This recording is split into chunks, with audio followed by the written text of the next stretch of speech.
தவறான தகவலை பரப்புறாங்க. தீவிரவாதிகளை தாக்குறாங்கன்னா அது யார் ஏற்றுக்கொள்வார்கள்? யார் ஏற்றுக்க மாட்டாங்க? வக்ஃபு மசோதாவை எதிர்க்கவே இந்த தீவிரவாத தாக்குறாங்க.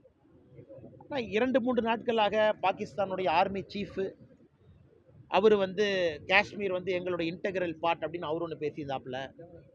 அதே மாதிரி நிறைய அந்த கிளரிக்ஸ் எல்லாம் குறிப்பாக நிறையா காஷ்மீரை சாராதவங்கள்லாம் காஷ்மீருக்குள்ளே குடியுரிமை பெற்று இருக்கிறாங்க. தவறான தகவலை பரப்புகிறாங்க, பொய்யுரைகள். குறிப்பாக பாகிஸ்தான் ஆக்கிப்படி காஷ்மீரில் இஸ்லாமாபாத்தில் கடந்த ஒரு வார காலமாகவே நிறைய ஸ்பீச்சஸ், பப்ளிக் ஸ்பீச்சஸ். அவர்களுக்கு இந்தியா வளர்வது பிடிக்கல, அமைதியாக இருப்பது பிடிக்கல. இந்தியாவில் முக்கியமான நேரத்தில் அமெரிக்காவுடைய துணை ஜனாதிபதி 4 நாள் பயணமாக வந்திருக்கிறாங்க. இந்தியாவுடைய பிரதமர் சவுதி அரேபியாவுக்கு 2 நாள் பயணமாக போகிறாங்க. இது பிடிக்கல. ஸோ நேரம் எடுத்து பண்ணணும். அதுவும் குறிப்பாக இன்னசென்ட், அதாவது ஒரு தீவிரவாதிக்கும் பாதுகாப்பு படைக்கும் சண்டை நடக்கத்தான் செய்யுது. அது காலமாக பாதுகாப்பு படை பதிலடி கொடுக்குறாங்க. ஆனால் முதல் முறையாக ரொம்ப நாள் கழிச்சு அப்பாவி மக்கள் என்று தெரிஞ்சே டூரிஸ்ட் இந்தியாவினுடைய பல பகுதியிலிருந்து வந்தவங்கள ஒரு தீவிரவாதி தாக்குறாங்கன்னா அது யார் ஏற்றுக்கொள்வார்கள்? யார் ஏற்றுக்க மாட்டாங்க? இல்லைன்னா சித்தாந்தம் இருக்குன்னா ஜீரோ சித்தாந்தம். கொலை செய்வது மட்டுமே சித்தாந்தமாக வைத்து கொண்டு 26 பேர்த்த கொண்டிருக்கிறாங்க.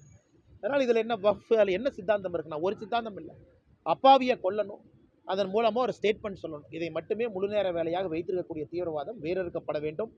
நிச்சயமாக நடக்கும் என்கின்ற நம்பிக்கை இருக்குது. பிரதமருக்கு உயிருக்கு ஆபத்துங்கிற மாதிரி தகவல்கள் இருக்கு. அதனால் அவர் இந்த பயணத்தையும் ரத்து பண்ணுறதா இணையத்தில் இது நீங்கள் சொல்வது ஒரு வாரத்துக்கு முன்பு, இன்னைக்கு இல்லை, ஒரு வாரத்திற்கு முன்பு பிரதமருடைய பயணம் எனக்கு தெரியலிங்கண்ணா அஃபீஷியலாக அப்படின்னு போடுறாங்க. நேற்று நம்மளுடைய உள்துறை அமைச்சர் அமித்ஷாஜி அங்கே இருக்கிறாங்க. நேற்று இரவே அங்கே போயிட்டாங்க. இன்றைக்கி அங்கே தான் இருக்கிறாங்க. இறந்து போன நம்முடைய சொந்தங்களுக்கெல்லாம் இன்றைக்கி மரியாதை செஞ்சுருக்கிறாங்க, அஞ்சலி செலுத்தியிருக்கிறாங்க. அதனால் நம்முடைய அரசுக்கெல்லாம் எந்த பயம் இல்லைங்கண்ணா.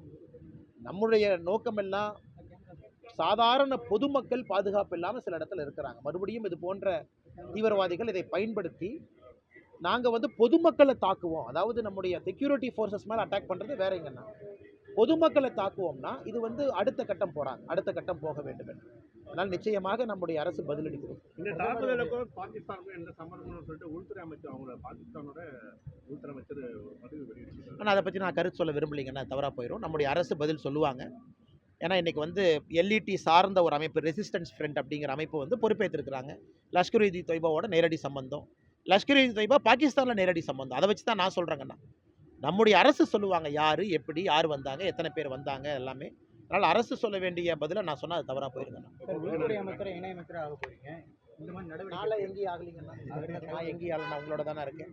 நான் எங்கேயும் ஆகலைங்கன்னா நம்முடைய அரசு கண்டிப்பாக நிச்சயமாக ஒரு கடுமையான பதிலடி கொடுக்கும் என்கின்ற முழு நம்பிக்கை. இதுபோன்ற செய்திகளை மேலும் தெரிந்து கொள்ள எங்களது யூடியூப், ஃபேஸ்புக் மற்றும் ட்விட்டர் ஆப்களை சப்ஸ்கிரைப் செய்யவும்.